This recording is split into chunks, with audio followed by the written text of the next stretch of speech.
অমাবস্যার গভীর রাতে এক পুরনো শ্মশানের ভিতরে শুভঙ্কর একা ধ্যানে বসেছিল।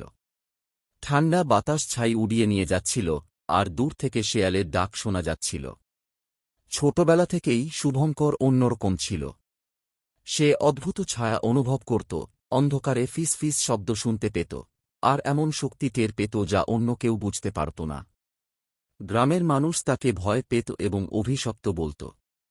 একদিন তার মা ভীষণ অসুস্থ হয়ে পড়লেন। কোনো ওষুধে কাজ হচ্ছিল না। তখন এক রহস্যময় সাধু শুভঙ্করকে বললেন, শুধু রুদ্রশক্তিই তাকে বাঁচাতে পারে। কিন্তু সেই শক্তি জাগাতে হলে তোমাকে একা ভয়, যন্ত্রণা আর অন্ধকারের মুখোমুখি হতে হবে। মাকে বাঁচানোর জন্য শুভঙ্কর বাড়ি ছেড়ে শ্মশানে কঠোর সাধনা শুরু করল। ৪১ দিন ধরে সে শুধু একটি মন্ত্র জপ করতে লাগল, ও রুদ্রায় নমঃ। শেষ রাতে হঠাৎ আকাশ কালো হয়ে গেল। চারদিকে ভয়ঙ্কর ঝড় শুরু হল। শ্মশানের আগুন নিজে থেকেই জ্বলে উঠল।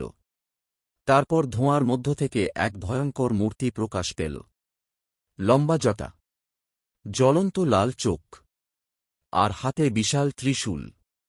তিনি ছিলেন রুদ্র, মহাদেবের ভয়ঙ্কর রূপ। ভয়ে শুভঙ্করের শরীর কাঁপছিল, কিন্তু সে মাথা নত করে বলল, প্রভু, আমাকে এমন শক্তি দিন যাতে আমি অন্ধকার ধ্বংস করে নিরপরাধ মানুষকে রক্ষা করতে পারি। রুদ্র নিজের ত্রিশূল মাটিতে আঘাত করলেন। এক ভয়ঙ্কর শক্তি শুভঙ্করের শরীরে প্রবেশ করল। তার চোখ নীল আগুনের মতো জ্বলতে শুরু করল। সেই মুহূর্তেই তার ভিতরে রুদ্রশক্তি জেগে উঠল। সেই রাতের পর শুভঙ্কর আর সাধারণ মানুষ রইল না।